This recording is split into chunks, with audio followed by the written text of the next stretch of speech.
Sa kanyang kinamtang dakilang tagumpay, ang mga kabayo't kawal ng kaway,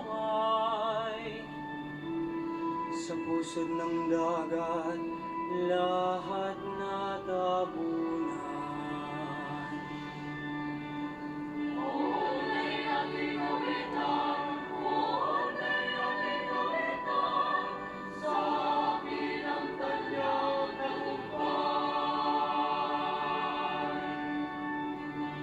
Ako'y pinalakas niya't pinatatag.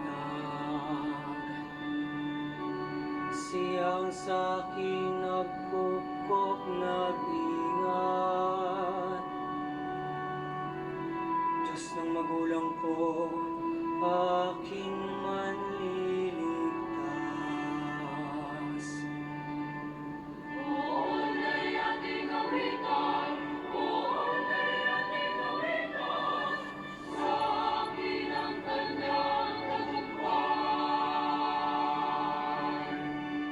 Siya'y mandirigma na walang kapantay.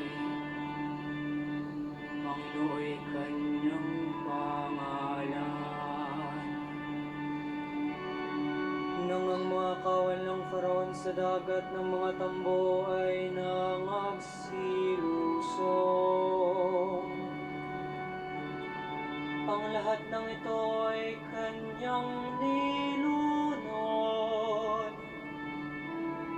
pati na sa kanyang pinalubog.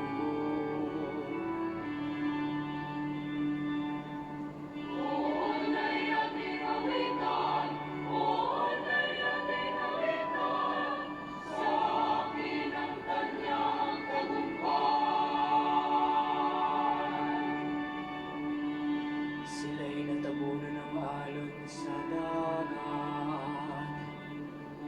tulad nila'y batong lumubog kaagad. Ang mga bisig mo ay walang katulad, walang katulad, walang kasilakas. Sa isang hampas mo, kaaway na malat, nangadurog man din sa iyong mga palad.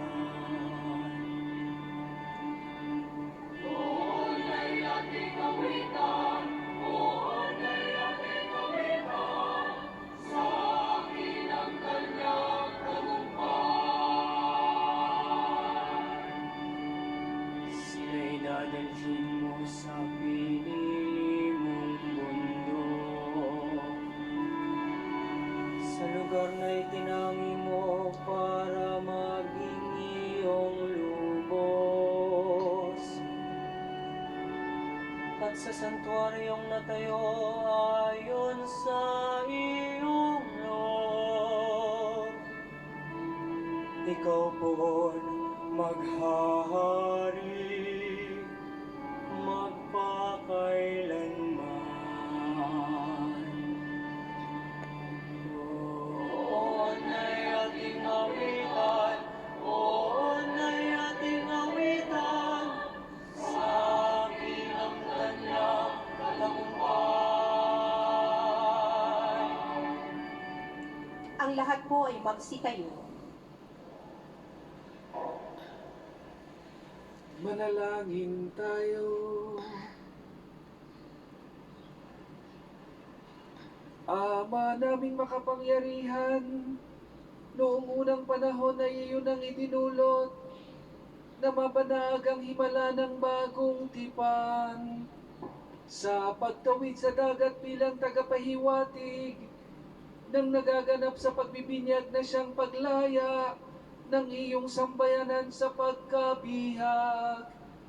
Ipagkaloob mo ang lahat ng mga bansa ay makaranas ng muling pagsilang na dulot ng Espiritu Santong tinatanggap ng mga may pananampalataya na Israel, ang unang nagpamalas sa pamamagitan ni Jesucristo kasama ng Espiritu Santo magpasawalang hanggan.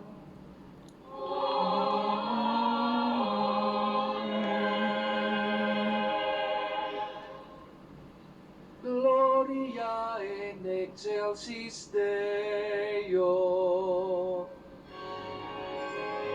Gloria, Gloria, in excelsis Deo. Gloria, Gloria, in excelsis Deo.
Manalangin tayo.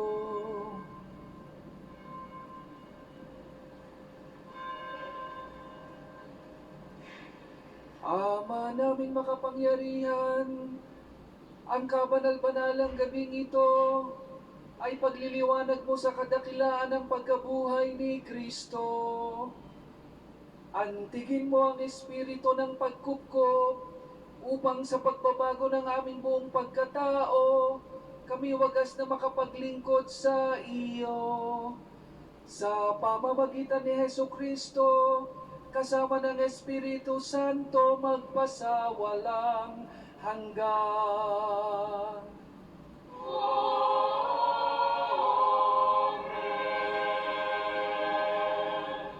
Ang lahat po ay magsiupo. Pagbasa mula sa sulat ni Apostol San Pablo sa mga taga-Roma. Mga kapatid, hindi ba ninyo nalalaman na tayong lahat na nabinyagan kay Kristo Jesus ay nabinyagan sa kanyang kamatayan? Sa makatuwid, tayo'y namatay at nalibing na kasama niya sa pamamagitan ng binyag upang kung paanong binuhay na muli si Kristo sa pamamagitan ng dakilang kapangyarihan ng Ama, tayo na may mabuhay sa isang bagong pamumuhay. Sapagkat kung nakaisa tayo ni Kristo sa isang kamatayang tulad ng kanyang kamatayan, tiyak na makakaisa niya tayo sa isang muling pagkabuhay tulad ng kanyang pagkabuhay. Alam natin na ang dati nating pagkatao ay ipinakong kasama niya upang mamatay ang makasalanang katawan at nang hindi na tayo maalipin pa ng kasalanan. Sapagkat ang namatay na ay pinalaya mula sa kapangyarihan ng kasalanan. Ngunit tayo'y naniniwalang mabubuhay tayong kasama ni Kristo kung namatay tayong kasama niya. Alam nating si Kristo na muling binuhay ay hindi na muling mamamatay. Wala nang kapangyarihan sa kanya ang kamatayan. Nang siya'y mamatay, namatay siya ng minsanan para sa kasalanan, at ang buhay niya ngayoy para sa Diyos.